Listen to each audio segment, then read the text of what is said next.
people are a massive resource to gain out of war. Yeah. What, like, throughout history, it was used in the form of slavery, but today it would more than likely be in the form of you take control of the people in the land, and then you use the people to whatever means as far as production goes. Right. So when you have the Bitcoin equation, not only are the people removing their wealth, but they're removing themselves as well. Yes. So when the evil actor or the warmonger comes to the area, it's like, fine, you can have this, but there's nothing here. Yes. How are you going to produce the land if there's nobody to produce it?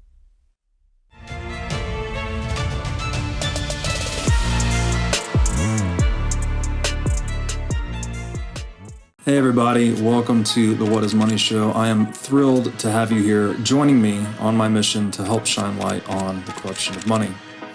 Now, if this is your first time listening to the What is Money Show, I strongly recommend that you go back to episodes 1 through 9 first, which lays a lot of the groundwork for many of the concepts that we explore on the show. These first 9 episodes are my series with Michael Saylor, and thousands of people have told me that this is the best podcast series they've ever heard, hands down, and that it was instrumental to their understanding of money and Bitcoin. So if you're looking to start a deep dive into the nature of money, I don't think there's any place better that you can start other than episode 1 of this show. Now, a little bit about this show and how it makes money. The What is Money Show is 100% sponsor based. So all of our revenues are derived from direct sponsorships. And I strive to be very selective about the sponsors that I work with, specifically only using sponsors that I use personally, and also choosing sponsors that have values which are well aligned to the values expressed on this show, such as freedom, education, self-sovereignty, etc. So what I'm going to do now is a few ad reads right at the top of the show, and then I'll do a few more ad reads in the middle. And I hope you'll take the time to listen to them, as again, these are hand-selected sponsors, and I think you'll like what they have to offer. Today's podcast is brought to you by Wolf's Clothing. Wolf is the first startup accelerator dedicated exclusively to the Bitcoin Lightning Network. 4 times per year, Wolf brings teams from around the world to New York City to work with like-minded entrepreneurs, pushing the boundaries of what's possible with Bitcoin and Lightning. The program is designed to help early-stage companies achieve product-market fit, develop their brand, secure early-stage funding, and grow businesses that help fuel the global adoption of Bitcoin. So go to wolfnyc.com to learn more about the program or apply. Again, that's Wolf NYC, WOLFNYC.com. Mike Hobart, welcome to the What is Money Show. Hey, how's it going, Robert? I appreciate you for inviting me on, man. Of course, man. It's great to have you. We just had a good little powwow before this episode, kind of laying out the difficult territory we're going to try to talk about today. Yeah, I'm so excited. I love difficult conversations. Well, this one is especially tricky because we are going to be conversing about the nature of conversation itself, I guess, in some ways. Among other things. So you wrote a piece titled Fighting Psyops, Victimization, and Depression. And you were giving me the synopsis of that piece. Maybe that would be a useful place to get the ball rolling on this. Okay. On this conversation about conversation. Okay. So first I'll state that I misunderstood which one we were talking about in the beginning, but so I'll actually talk about both of them in a sense, because they were both very closely related. So with this piece, with the fighting the Psyops, I think a major problem we're having as far as culturally, within not just the United States, but broader, especially Western developed nations, is that it seems that populations are failing to be capable of disconnecting from their current environment or their reality. In the sense of whether it's to identify incentives that are being kind of parsed out as far as this politician said some really great things, but what are their incentives? A lot of times we have to disconnect from our world and disconnect our emotions and our biases to the best of our capability to understand what's most likely probably going on. Mm-hmm. But that's also not just our political sphere, but with specifically handling depression or what's going on with all of these, whether it's happening in the social sphere is an actual psychological operation, which are very real, or if it's something that Psyop is just like the easy solution, but is not what is actually going on. And it also touches on the difficulties with like mental health that's going on, specifically in the US with like depression, anxiety, all this stuff. Because as an individual, like I'm confident in what I'm saying here because I went through these issues as far as like depression and anxiety like 10 years ago. One issue is that being capable of disconnecting from your current situation and just assessing not only your life where it is now, but where it is going into the future, where you want it to go, and then seeing how you can get there, right? I use the example of soldiers have to do this when they're going into combat. They have to look at the map and the terrain and the environment to see how things lie, to see where they're going to most likely interact with their enemy, to see where the most likely routes of egress and retreat are, like all this stuff. They have to see it without the emotion that they're likely going to have towards the enemy, right? But with the anxiety and depression angle, we have to kind of like take a step back and realize that anxiety and depression, specifically anxiety, isn't necessarily what I would a mental health state. Anxiety is a signal by the body that something is wrong and something needs to be changed. And then the chronic anxiety comes from not doing things to alleviate that anxiety, so that anxiety stays there. That's your body and your brain telling you, hey, like you're not making changes that need to be made so that you can like start alleviating your issues and your problems. But then the other article that I misunderstood when we were talking before this in our powwow was very similarly related in the sense of the great American like what I called the American conspiracy or like the American idiocracy.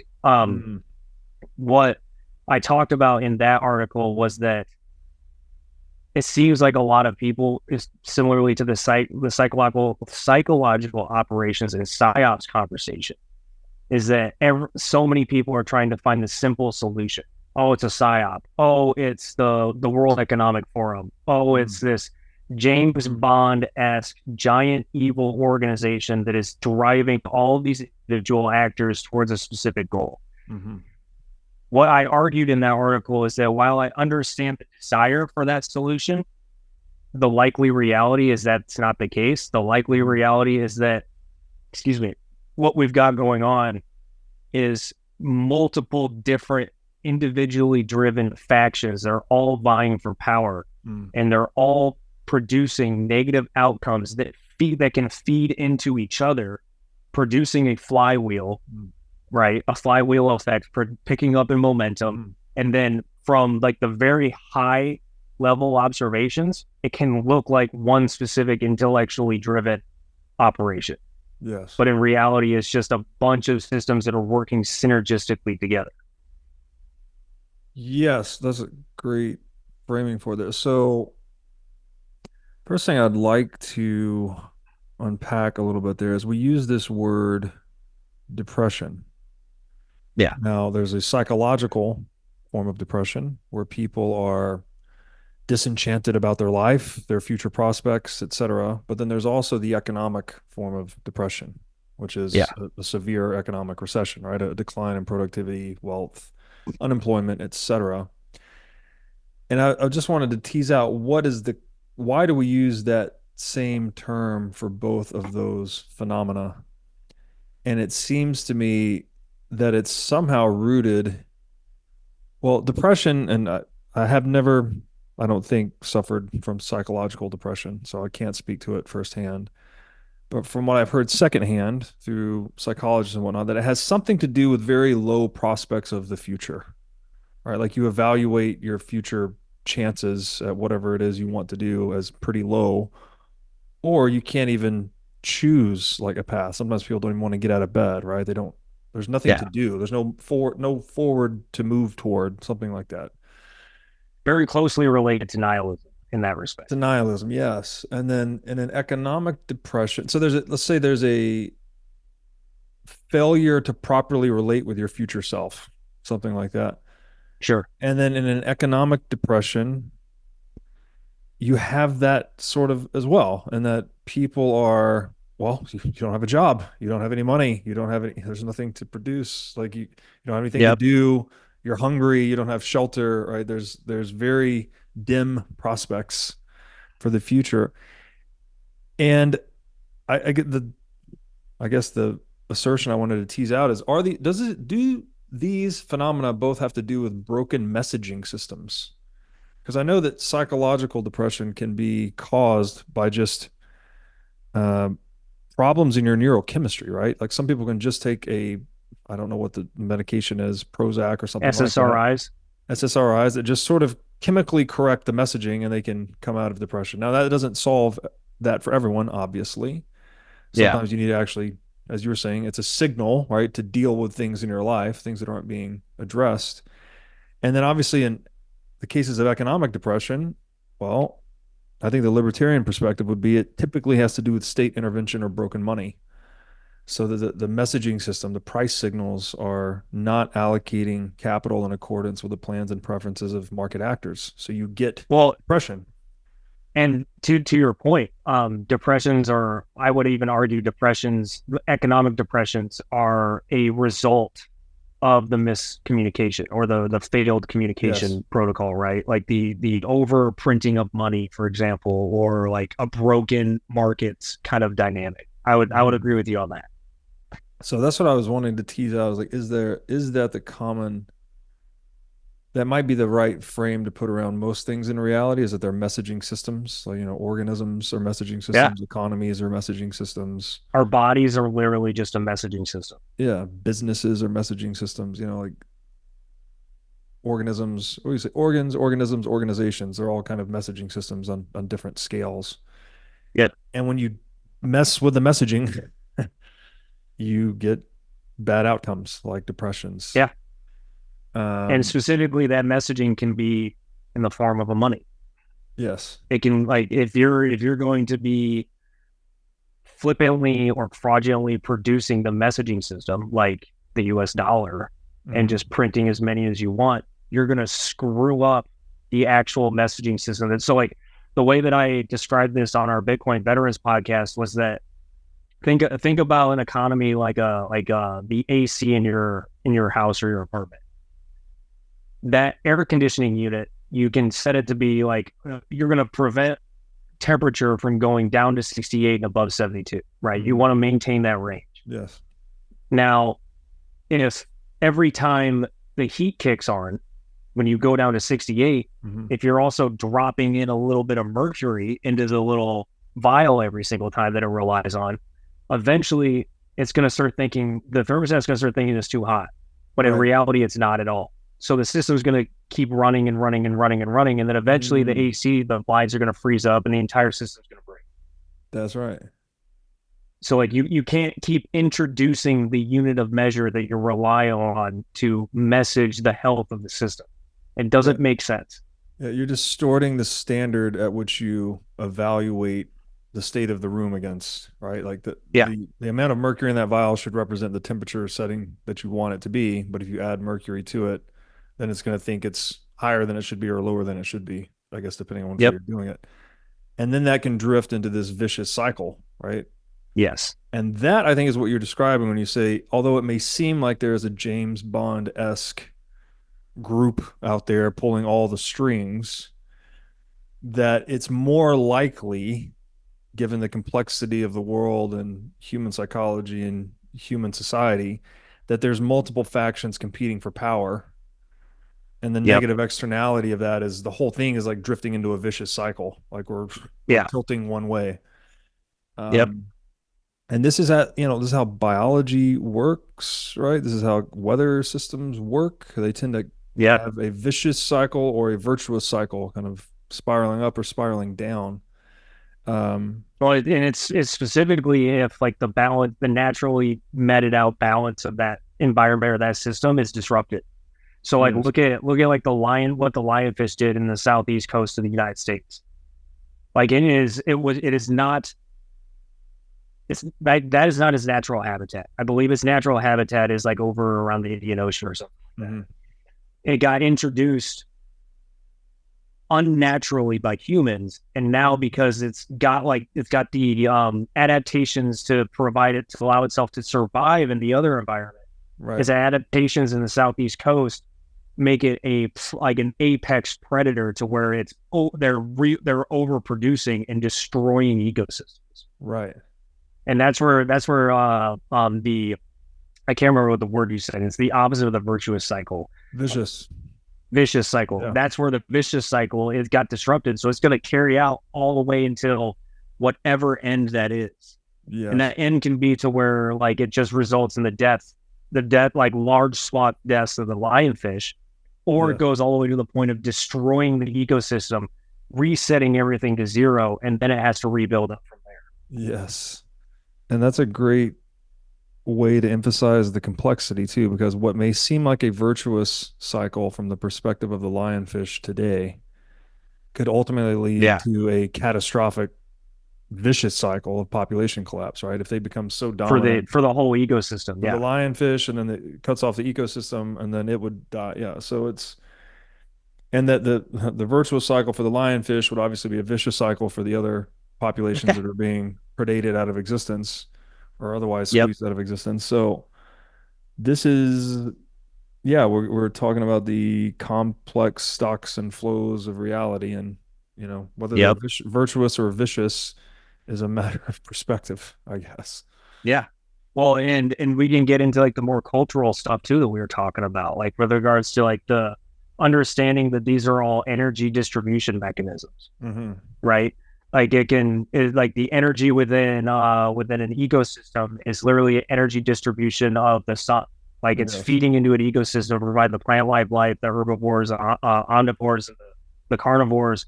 Like life is just life is like a complex battery, right? Like the more life that you can be sustained, the more energy can be within our planet, within the ecosystems. And then the other form of energy too that we were talking about is like the cultural energy. Like we're seeing a lot of stuff being played out right now between the Middle East, Eastern Europe, tensions rising in the Southeast Asia seas, things going on within America. Like there's ways to think about this in the sense of in the physics example of energy diffusion, right? I can't remember what was the technical term you used? You're saying pressure differentials and diffusion. Earlier. Yeah, because there was I can't remember the concept that you use, like unit per unit of a count or something like that. Content per unit volume would be pressure. Yes. Yeah. Yes, content per unit volume. Yeah. So like people can like use that to look at what's going on culturally with all these pressure systems. To like you also think about it like meteorological, like weather. Yeah. So like pressure always diffuses from a position of high pressure down to low. Yes. So like what we're seeing in all these different hotspots is that the pressure is building. Eventually that pressure is going to diffuse into low pressure areas. Yes. I don't know what exactly that means. It can be kinetic conflict. It can be economic conflict. It can be psychological conflict. It can be migration. All of it. Or migration. Yeah. That's another great example. It can be all of it. Yeah. And so like, it's important to like, just like realize that that's how these things almost all of reality operates within these rules. Because another example would be nutrient absorption in the body and distribution of resources. It's all off of pressures from high pressure to low. So like when you eat something that's high protein content and you just had a workout, you're consuming high protein pressure and your body is in a protein pressure deficit. That's why we're capable of taking it in. Interesting. And that's also why like we can only absorb so much resources and so much nutrients at a given time. Right. Because it's pressure differentials. So it's the bioavailability of nutrients has to do with those pressure differentials. It can, yeah. Yeah. That's interesting. And economics, I mean, the pressure there, like it really comes down to who owns what, right? It's all about we talk about this a lot on the show, but how private property is just the foundation of the whole thing. Yeah. And it's only, again, we can simplify the world by talking in terms of groups, religious affiliations, race, whatever it may be, but the reality that we actually inhabit is individual human beings acting with a purpose, right? Yeah. So you can assign them to whatever group you want. You can assign yourself to whatever group you want, but it still belies the reality of there are only acting individuals.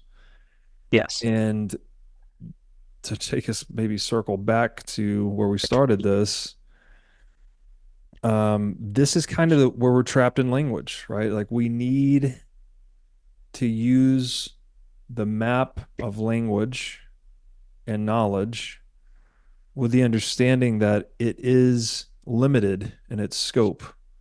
We cannot capture everything inside of words. However, it is the best tool we have for the job in Yeah. terms of conveying ideas and concepts and historical events and possible futures. Like we have to reconcile these things with ourselves and with one another, and language is the best tool we have for the job. I'm reminded of the quote that language is a very thin pipe to try and convey something as complex as consciousness. So it's the people, and this is important because if you don't have a respect or even a reverence for the finitude or limitations of language and knowledge, then you could fall victim to totalizing knowledge, thinking that you have the final answer or the final solution or the correct answer. And that is the basis of totalitarianism, right? Totalizing knowledge. Yeah. Also foundational to evil. Evil is the force that believes its knowledge is complete. So if you think that your knowledge or your language is final, that's where you should really start to question yourself. But again, this is hard to talk about because we're using language to describe the limitations of language. So you're talking about using the instrument, hopefully to its highest purpose, to undermine the very instrument you're using in a way. So it's very complicated to talk about. And it's really important to talk about too, because like I find it entertaining how we can talk about science or art or communication as if they're different. They're all the same. They're all an art form in a sense. Like, because like what you were just talking about with me, with communication, it's the best that we have, and we're basically constantly always updating it or upgrading it because we're constantly using that communication to find the finer like depths of the limits of our communication to try and push those limits even farther, right? Like we're constantly looking for new words or new ways to describe things in increasingly deeper and more precise points. Science is doing the same thing. Now, the problem that we all need to keep like reminding ourselves of is that we are doing the best that we can with what we have now, which means there's almost always going to be something that is missing, right? Yes. Going back to your communication point with communication is a very fine pipeline to describe a very, very broad concept. Like, and the reason I get entertained by it is because, say, like with the, I went to college for exercise science. So say with like the exercise science field or physiology, we are constantly learning that we don't know much about anything. Yes. Constantly. I guess like we don't even fully understand what's going on in our own bodies. Yes. We don't understand fully what's going on our own planet. We haven't mapped all of the deep oceans. So going back to your points on totalitarianism and evil, to think that we know everything now is not only evil, but it's foolish and it's unwise, which I guess foolish would be unwise, but it's just like, I don't understand how people cannot like fully grasp that. Yes. No, I love that you brought wisdom into the conversation.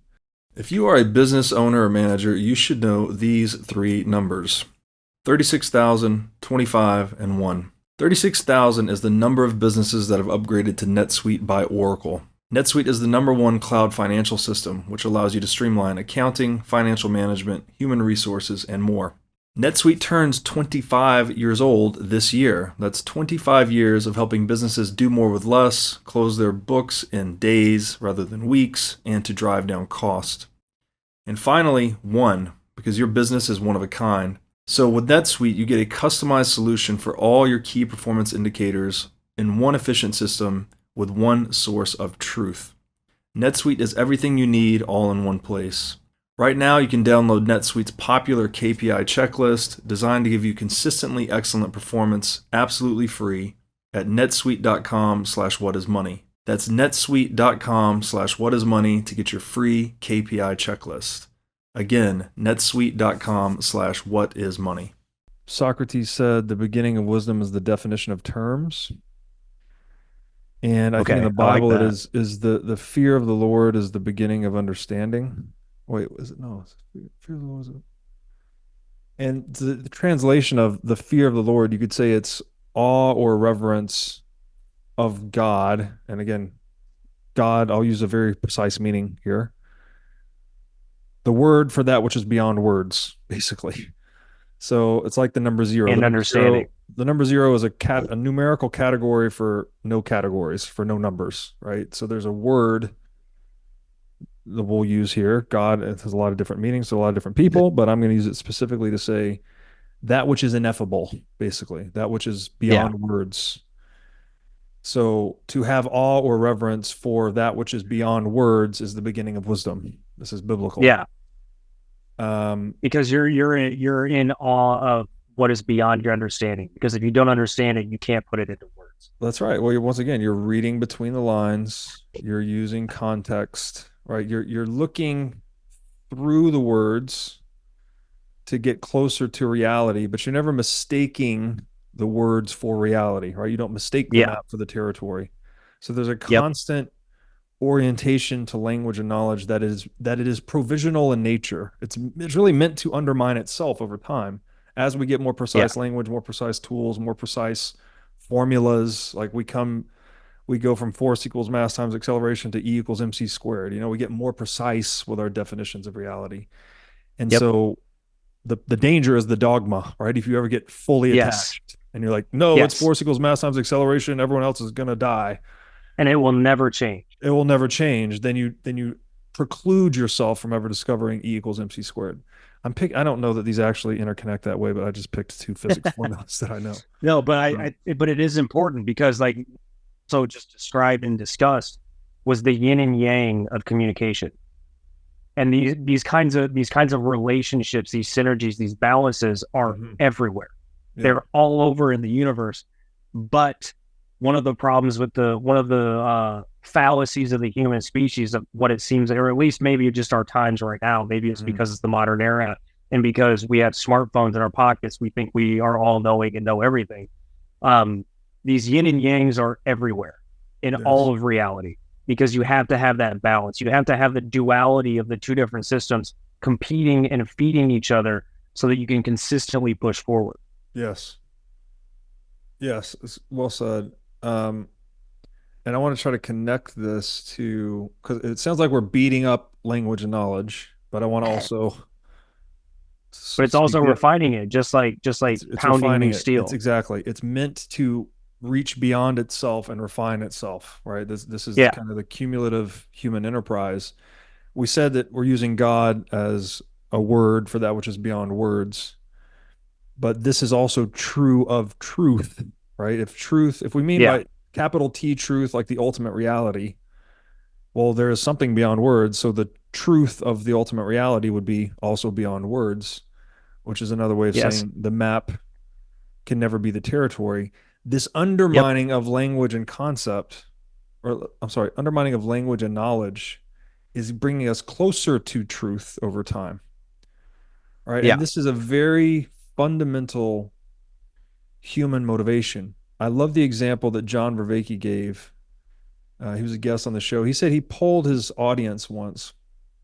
Polled his students. He's a professor of philosophy.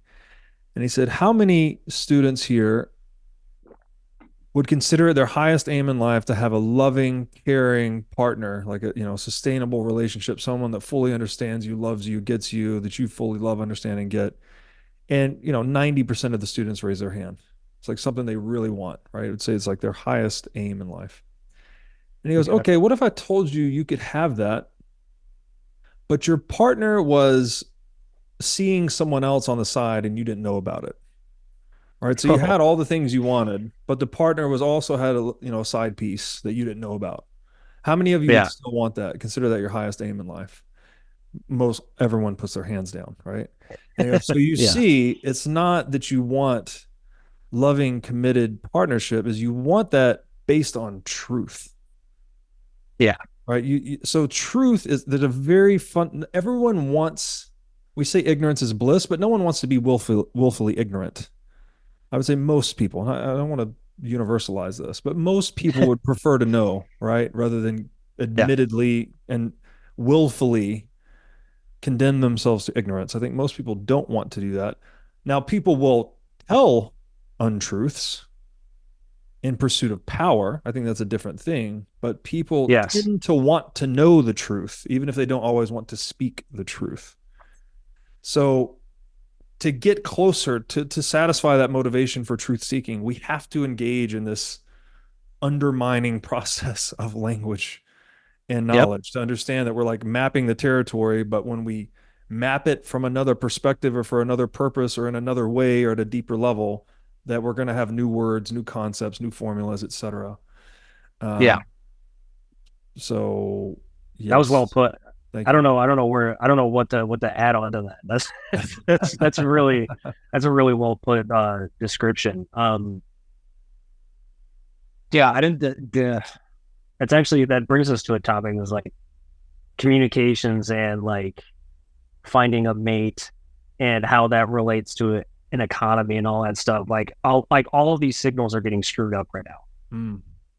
All of them. And we were discussing in our powwow, and I agree with something you brought up, is I think that unfortunately all of this access and innovation and breadth and depth of communication today is screwing up not just markets, but it's screwing up the economy, and it's screwing up the nuclear family, which is feeding back on the economy.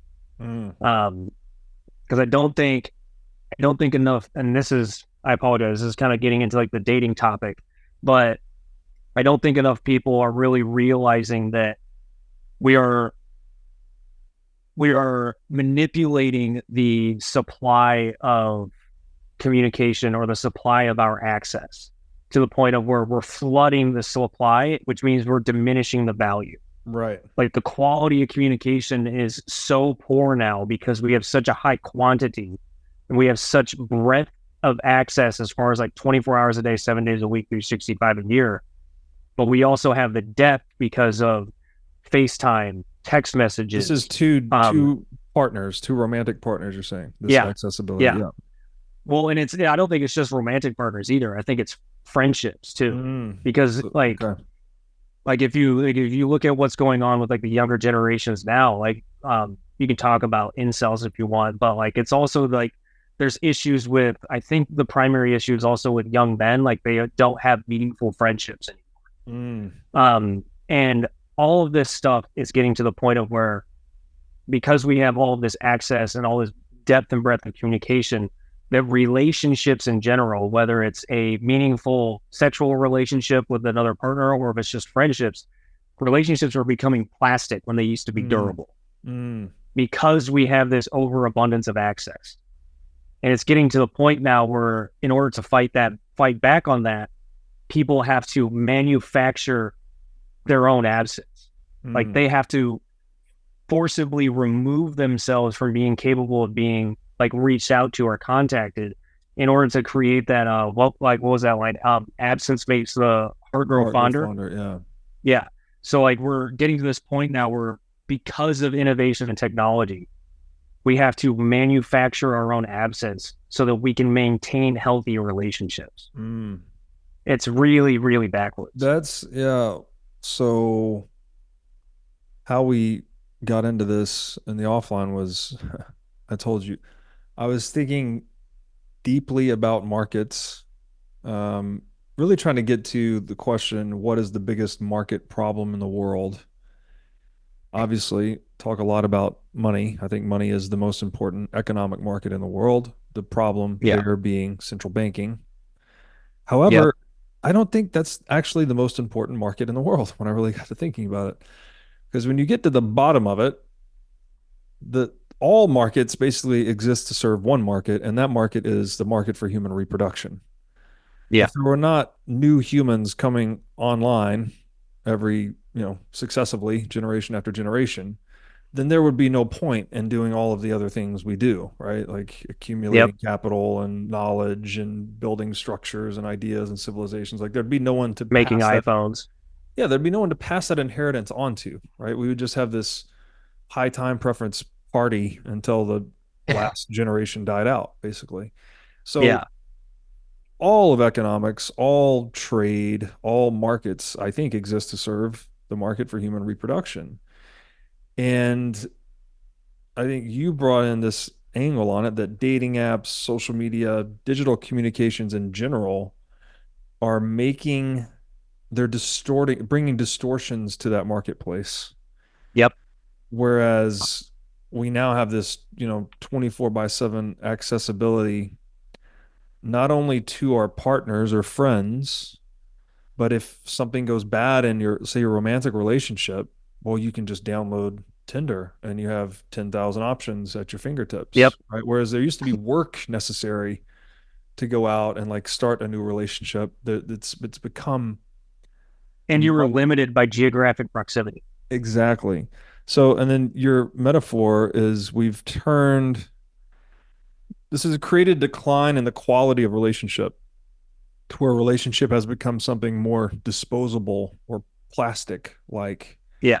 and less of a durable good. Yep. Um, now, what, like, that seems like it would be a good thing in a market that you'd have more communication, more messaging, more options. I guess it's just striking me as a bit counterintuitive. What is it that you think is causing this to be, I don't know if good or bad is the right term, but it's causing this to be seemingly negative in the market for human reproduction? Whereas I would guess more communication, more transparency, more options would be good in almost any other market. I honestly, and this is going to get pretty philosophical as far as like with the Stoics and stuff. I think it's because there's lack of discipline. Mm. And I've been thinking about this for a long time, and I'm going to go on kind of take us on a journey a little bit to why we've gotten to this point.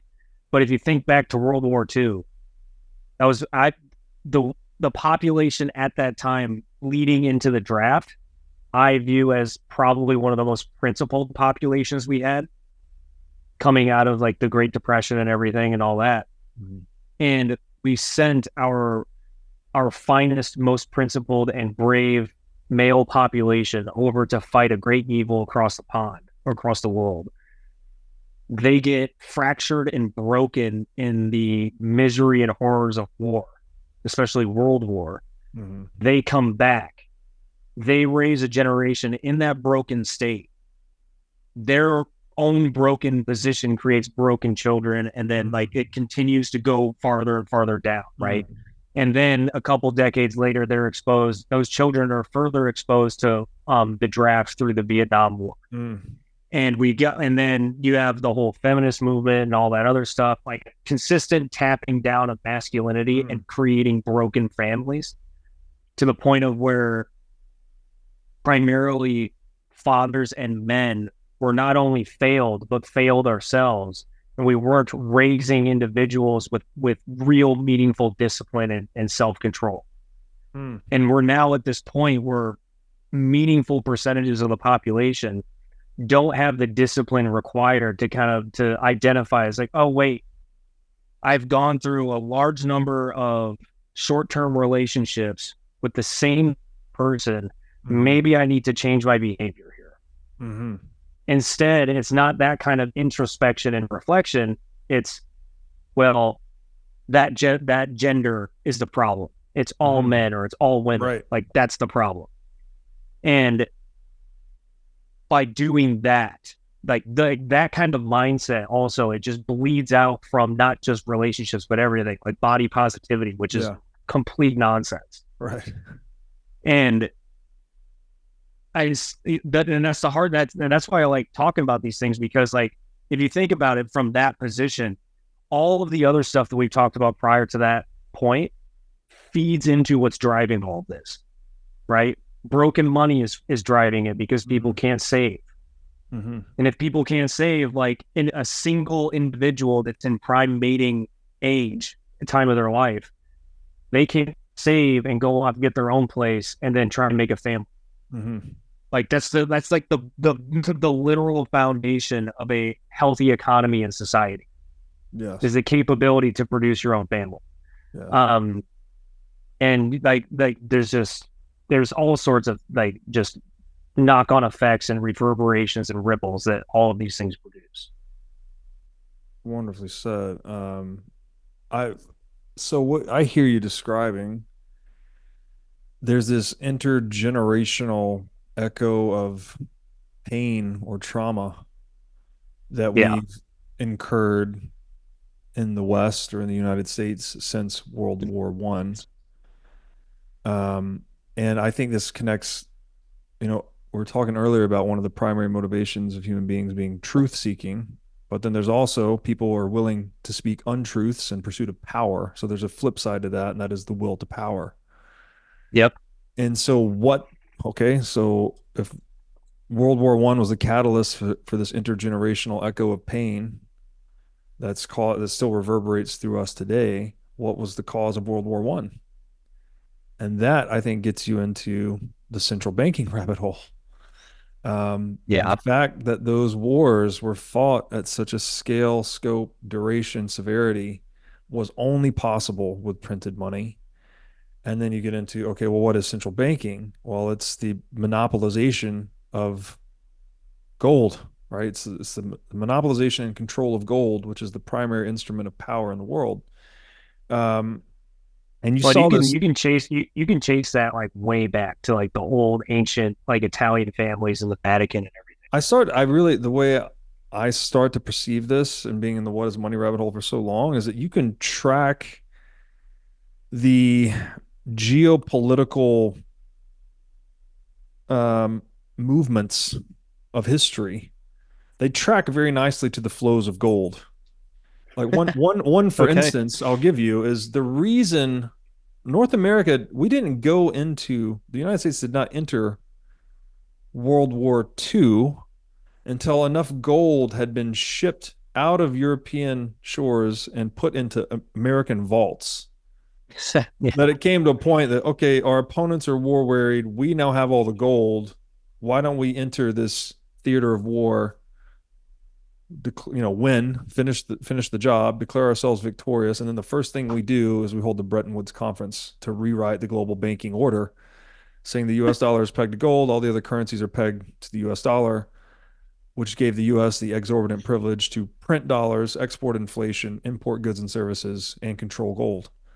So it's this will to power at a geopolitical scale that drove those wars. And then you talk about, I don't know how this fucks us up. Of course it fucks us up. It's there's also the element of untruth here, right? That we're using a money that's not real. It's a lie, basically. It's a debt-based money, which is an oxymoron. As soon as the dollar stopped being redeemable for gold in 1971, it's no longer money. It's not even a money substitute at that point. It's a confidence game that we're still in 50 some odd years later. Which, by the way, it is like I can't think of the word, like con artist, like, right? Like yes, being a con artist is a confidence game. Confidence man. Yes. Yeah. Sorry, that was the one thing I wanted the parallel I wanted to add. That's exactly what fiat currency is. It's a con artist money, right? It's a confidence game. Who's going to realize this thing is not backed by anything other than our prior belief in it, essentially. Like the greatest con, one of the greatest con, I was the greatest con in the human species, because then you have to deal with the Brandolini effect. I'm not familiar with that. The Brandolini effect is in order to convince somebody that they have in fact been convinced of a lie, Mhm. you have to expend, I think it's 9 times as much effort to get them to realize it because they don't want to accept that they have bought into a lie. Because it's part of their identity. Yes. Yeah, that makes a lot of sense. So the through line again of private property occurs to me. It's like Yep. the central bank emerges as an institution that has the ability to violate the private property of everyone using the currency by printing new units of currency. Okay, the proceeds thus stolen are used to fund war at a scale never before seen, World War I, World War II. Gold ends up in the United States as a result of Germany's blitzkrieg basically tearing through Europe. So then the Yep. United States comes in, ends World War II, holds the Bretton Woods Conference. We hold all the gold. We now make the rules. US dollar is global reserve currency. Everyone else is pegged to us. We run that con until 1971. Other nations are trying to repatriate their gold. When Germany asked to repatriate, we said, you know what, enough of this. Nixon says, no more gold window. And we've been on a fiat currency standard ever since. And what you were saying earlier too, like the cornerstone of a civilization is the capability of the young, virile male to be able to produce a family. Yeah. Well, and you're systematically violating the private property of especially the young, right? The people that are trying to get a toehold in this economic game.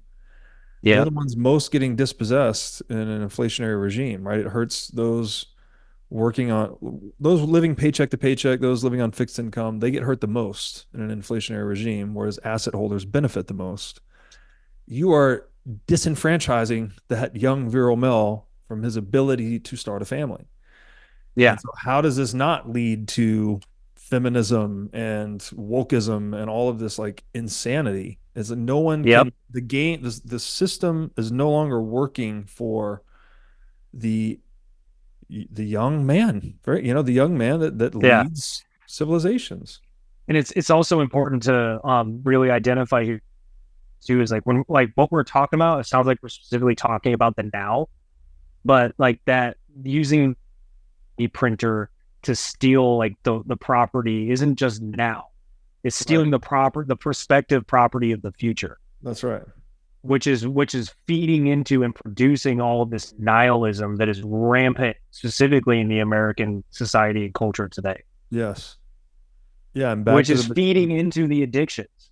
Yes, because I was going to say back to the beginning of talking about depression. Yep. The other consequence of all this money printing is that it's distorting price signals. So capital is getting misallocated. They're more desperate. So people are engaging in deceit, scams. If you study the history of a hyperinflation, like in Weimar, they had all this gender fluidity nonsense. They had a bunch of scamminess. People literally go crazy. And so you get a broken messaging system, you get economic depression. It stands to reason that would contribute to the development of individual psychological depression at some point. If you can't do anything in life to get ahead, you're probably going to get depressed.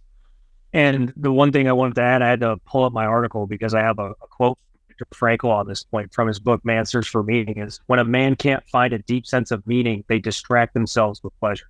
Yes. Yes. And that's exactly what we're seeing happening.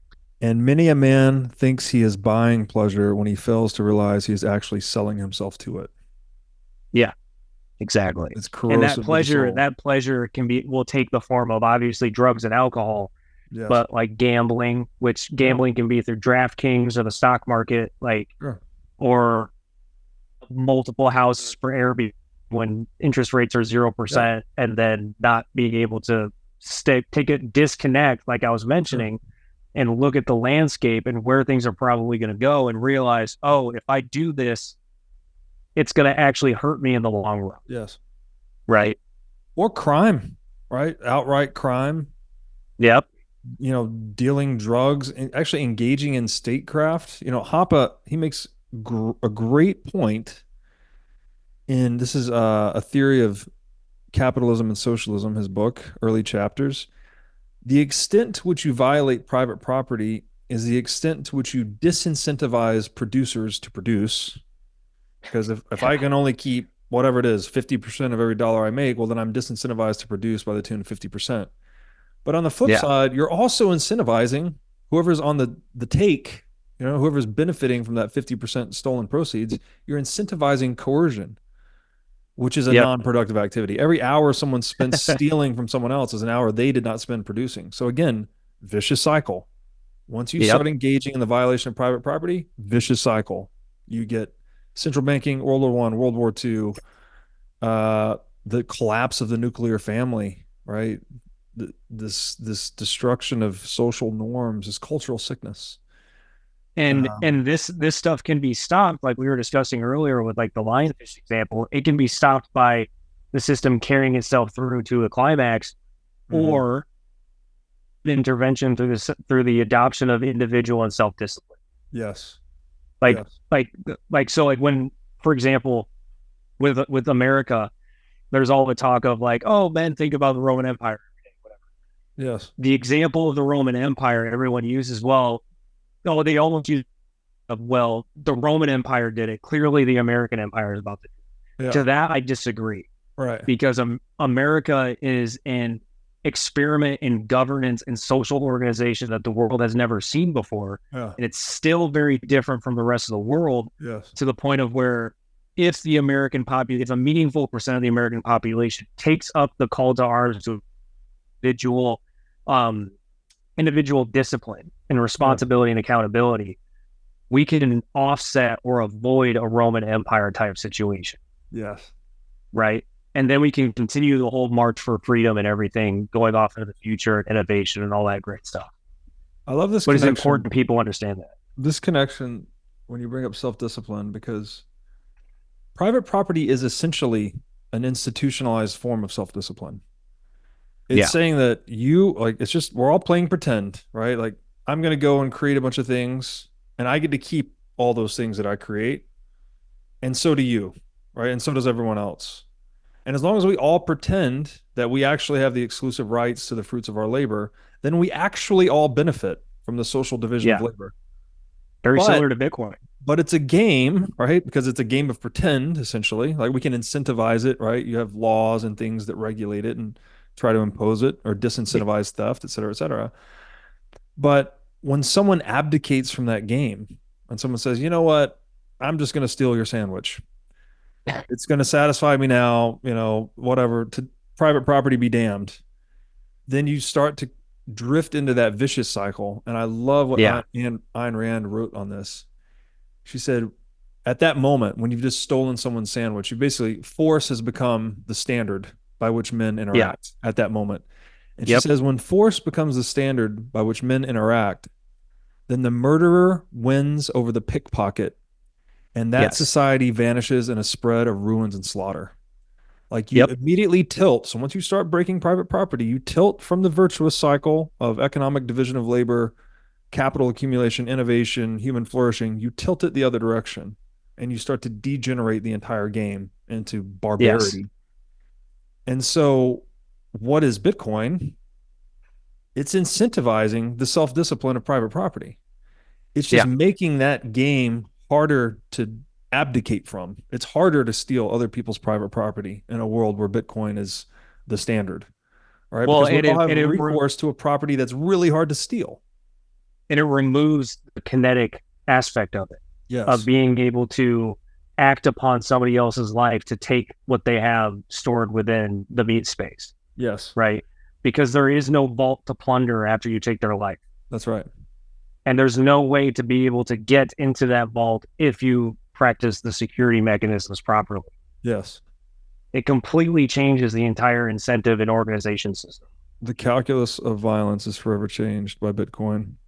The other thing I like to think about here is, if typically when refugees are fleeing war zones, they just flee with the clothes on their back if they're lucky. Right? Yeah. They leave behind all their wealth, all the wealth and capital and everything they've accumulated. If you rerun those scenarios with Bitcoin as an option, it's like people can see the writing on the wall, right? As war is encroaching. Well, you can start to sell your assets into Bitcoin and you can run away with some of your capital, maybe not all of it. Anywhere in the world.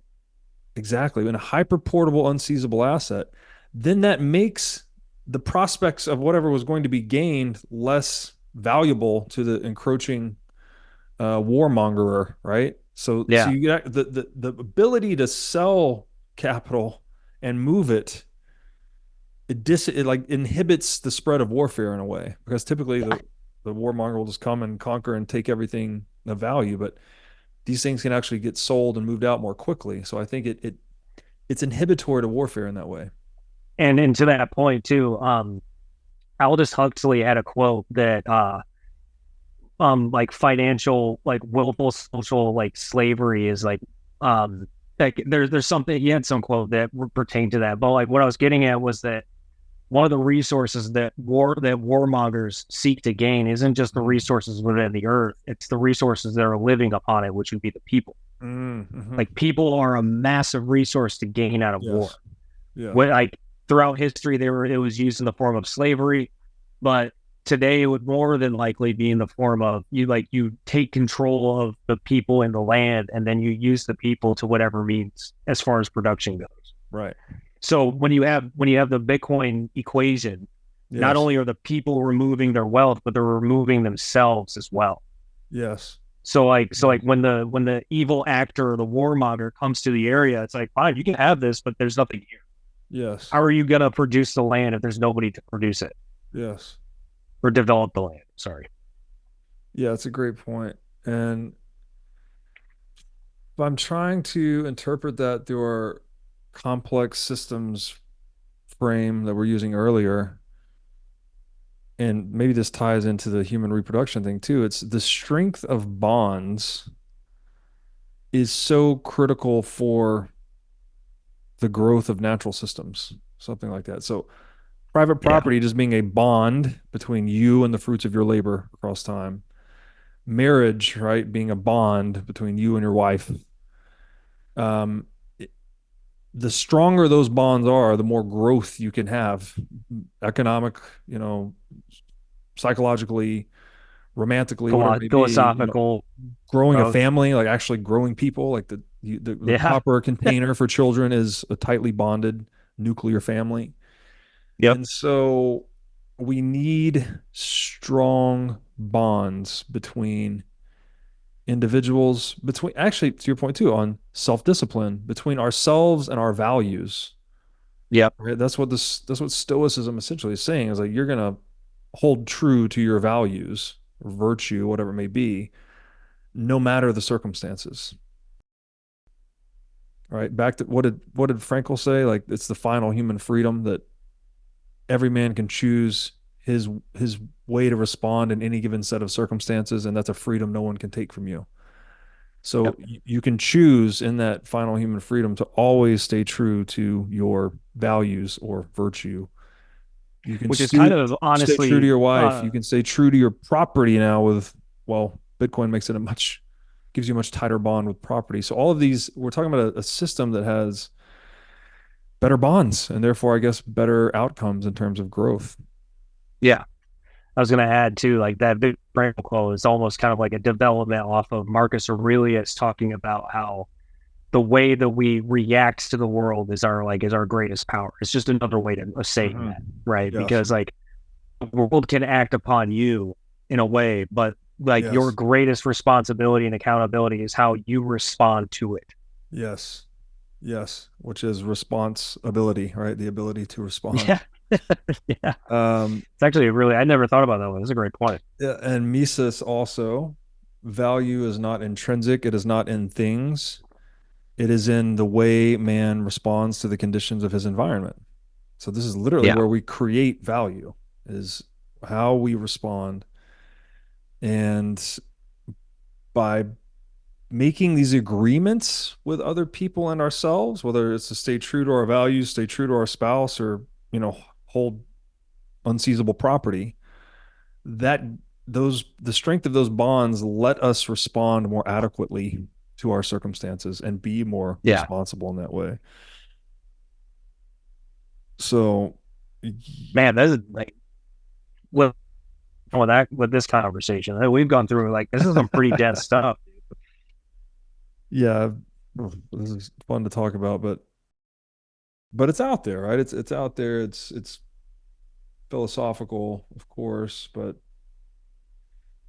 you know what it is? Like back to the language thing, even if we're wrong about some of this, is like the attempt to break new ground or break new frontier with your language, with your knowledge, even if it's going to undermine something you said previously. Like, well, that's the point. You're not trying to say the final thing that's, this is it, because there is no final thing you can say. There's always more to say. There's always more to discover, but you're trying to break new ground. It's also the importance of like people being willing to admit that they're wrong. Yes. Like what you say in the past is not likely to hold true into. That's right. So like, why hold on to it? Why defend that, like that past identity that was right in the wrong in the now? Yes. That doesn't make sense. And I think you had mentioned it earlier, is that like the problem is that they're grafting that identity onto themselves and they don't want to let it go. Yeah. But if you're comfortable with admitting that you are wrong now, you can continue to be more accurate or more correct into the future. Yes. Which is far more important than being correct. Like the past is done and gone. Yes. But the future can be changed. So like why are you doing this math? Like what is going on here? Better to be going the right direction than be right, proven right in some past argument, Yeah. No, it's a great point. And then I think, well, now we're touching on humility, right? And how important it is. And the faster things are changing in the world, well, the more upheaval there is, the more of this language and knowledge is undermining itself more quickly, the more humble you should be, right? Because guess what? You're one node on a network of 8 billion humans and many more billion across time. So, yeah, be humble with what you think and say. And I hope we're demonstrating that somewhat today. I know we get on these philosophical tangents and people might think this is like armchair bullshit. Like, what are these guys even talking about? But I don't know. It seems important. It seems important to try to look at what is looking, Yeah. Well, it's important for introspection or reflection, but it's also important because in my opinion, a lot of people have that position of like not enjoying those conversations because they're not exposed to them. Yeah. Like we need more and more individuals being exposed to this kind of conversation, this kind of thought to incentivize and inspire that kind of thought in themselves so that it can inspire these kinds of conversations going forward with others. Yes.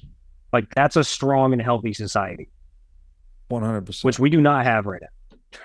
No, 100%. And I hope that, again, the technology seems to be tilting things perhaps in our favor, right? That this whole peer-to-peer media movement. I know we touched on technology is always a double-edged sword. So maybe it's creating some complications that you touched on earlier with plastic relationships and whatnot. But there's also this resurgence of dialogue, as we're doing right now, that you didn't have in the analog media paradigm, right? We didn't have it 5 years ago, that's for sure.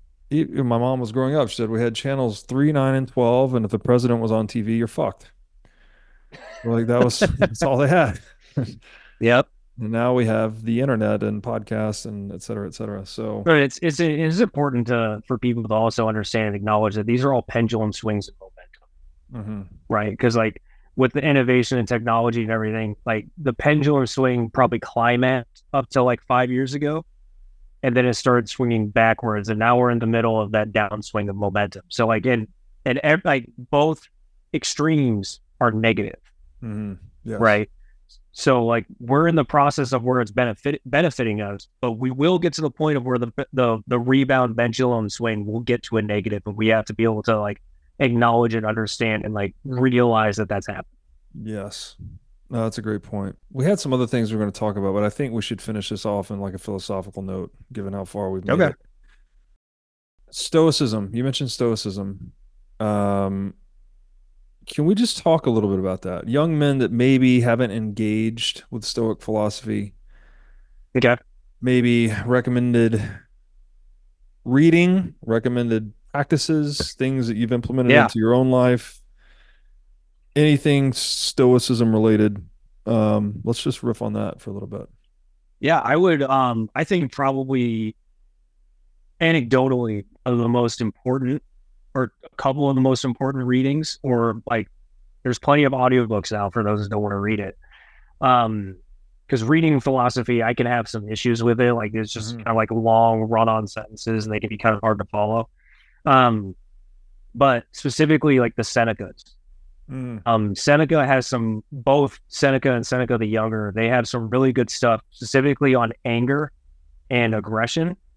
There's some really good audiobooks on Audible that touch on that. And the reason I say that is because we're in an environment right now where globally people are in such a fragile state between, I'll refocus back on America because that's probably the worst example, or the best example.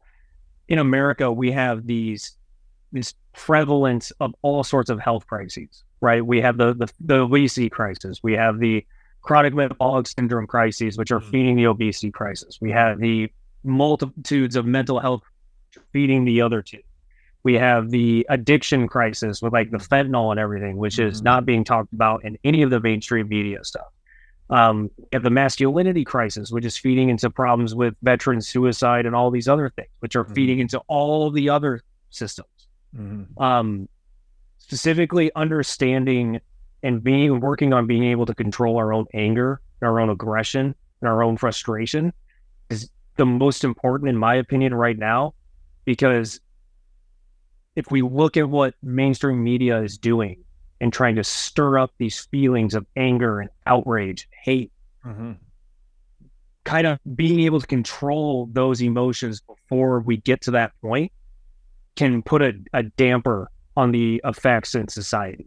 Yes. Right. Because we don't want to get to the point of where mass groups of young men are taking to the streets and making and doing things that will be extremely regrettable and have many years of knock-on effects down the road. Right.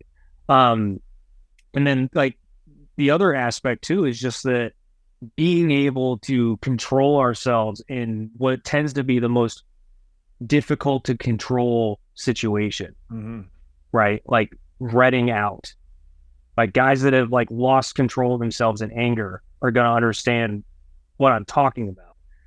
We don't want those situations, right? And that's kind of like the whole like thread or foundation to masculinity is being able to establish the foundation of controlling ourselves in our most extreme moments. Yes.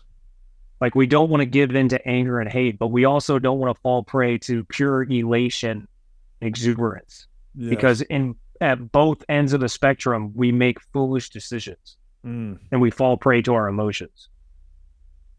So I was having a private conversation with a friend of mine that's very heavily involved in the political space, and we were talking about how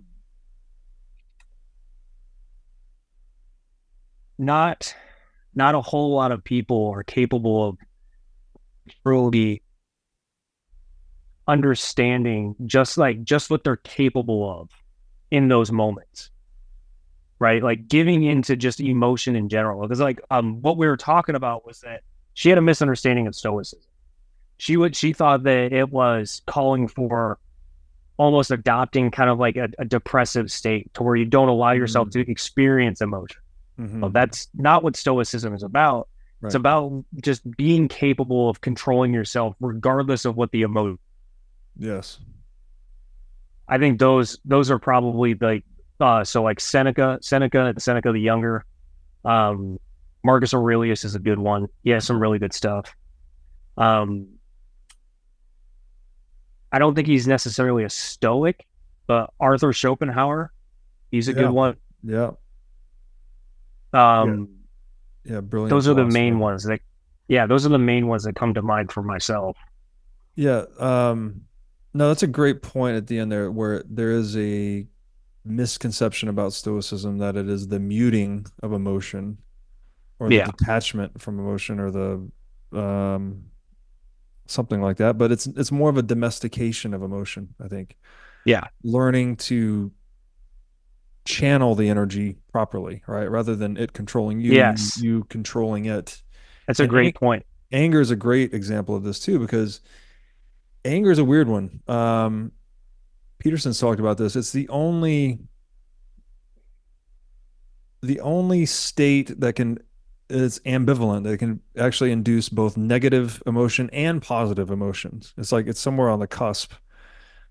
Because if you're just angry to be angry, then it's gonna not feel good, right? You're mad about something you can't control. And this is what Stoics really go into, right? It's like delineating the two things in the world, the things within the sphere of your control and the things outside the sphere of your control. And you Yes. should really focus on the things in the sphere of your control and be indifferent to the things that are outside the sphere of your control. Like, sure, Yeah. bad things are going to happen. Accept it. These are operations of nature. You've done your best, etc. And with anger, it's like if it's outside the sphere of your control and you're angry about it, then that's just going to be negative emotion anger, because what are you going to do, right? You're angry for no reason. Now, if it's angry about something within the sphere of your control, you can direct that energy toward a resolution to whatever you are angry about.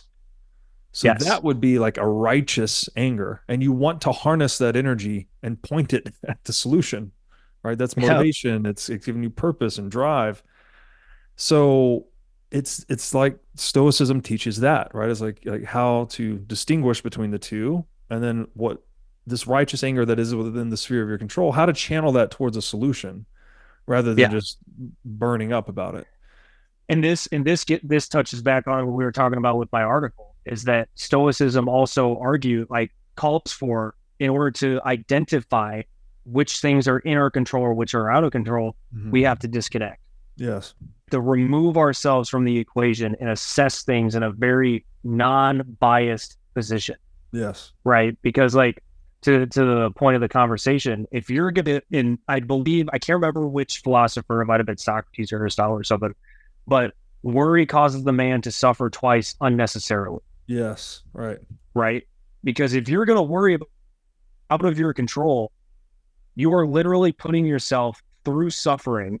You're dedicating energy to your own pain, and you don't even know that it's for sure going to occur. That's right. Yeah. Right. So, that gets into a lot of the guys that are really secure, particularly like the military operators that I know, they have embodied that kind of approach where it's like, yeah, that happened.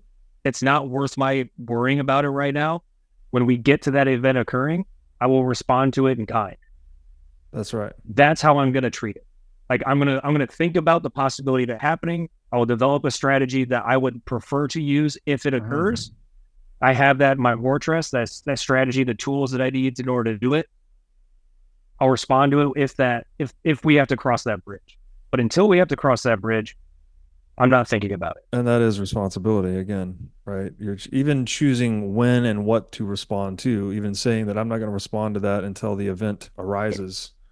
You're being responsible by allocating your energies towards what you can control in the present rather than the thing that hasn't happened yet. So it's this adequate response to every condition that you encounter in your life. And another way I've heard this put is attached to your effort and your attitude, because these are really the only two things in your control. If you boil it all the way down, like you can really just try and have a good attitude. Almost everything else is outside of your control. Like if you really want to get serious about it, you can't even control your own metabolism, right? Can't control your heart beating. You can have a really good effort, right? Whatever effort you can muster, and you can have a good attitude about things, but you cannot control outcomes. Yeah. So it's a radical form of detachment, but not in a way that's ignoring your emotions. I think it's just dealing with the reality of being a mortal. Under that's conditions of scarcity. That's actually another good point that you touched on too, is that like going along the lines of like the yin and yang and everything else we've discussed, is that detachment isn't a panacea, which I mentioned in my article.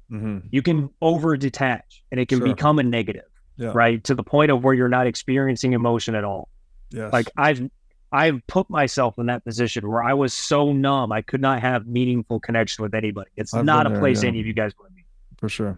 It's not a fun spot. No.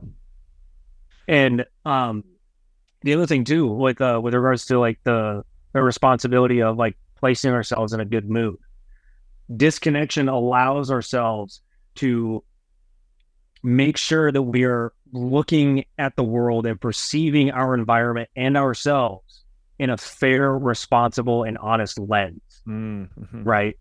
To the sense of,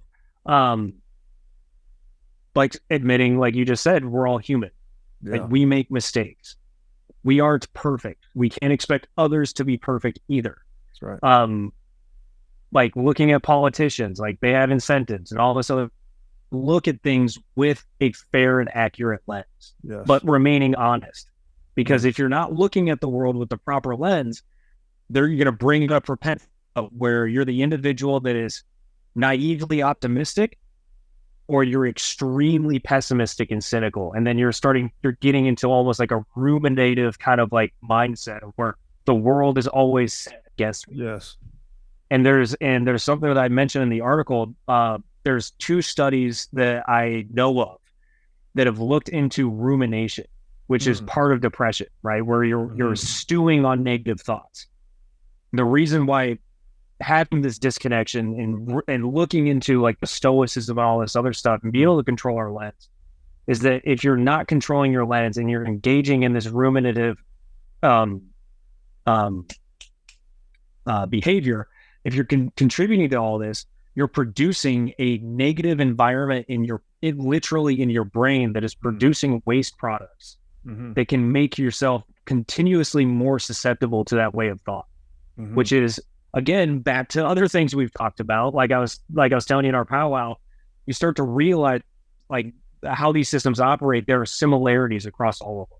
Yes. So like this rumination produces this environment in your brain where it makes you more susceptible to continued and more potent rumination to produce a flywheel effect. The vicious cycle. Stoicism, yes, vicious cycle. Stoicism allows you to interrupt that. Yes. Right? That's beautiful. And it's important. It's just important that people are aware of that too. Well, I think this is a great way to bring it full circle, because you're basically saying that, if I hear you correctly, Stoicism is a way to look at ourselves honestly. Yeah. Like, Yeah, this is what we are. These are the circumstances that we face, that we all face. This is the nature of reality. This is the nature of how we respond to reality. There is a better way and there's a worse way in terms of allocating your energy, right? As you said earlier, if you worry about the thing, well, then you're wasting energy before the thing even happens. Yep. Or if you just cross that bridge when you get there, then you're being responsible, right? You're conserving your energy to better deal with the situation as it arises. Yeah. And so it's Stoicism, looking at ourselves honestly, looking at others honestly. As we tied this to the beginning of the conversation, looking at the nature of words and knowledge honestly, right? They're provisional, they're limited. All of these things, language, ourselves, other humans, we are finite, we are imperfect, yet we are essential to life. And that is a common thread between all of them. And that allows us to love ourselves and each other. Yes. Right. And that allows, like what you were touching on earlier, with being able to establish proper connections to our world and our environment. Proper connections, not forced connections. And that gets into the whole communication protocol and the economy and relationships and everything. Proper connections, not forced. Interesting terminology there. Proper as in property, not forced as in not coerced, right? Yep.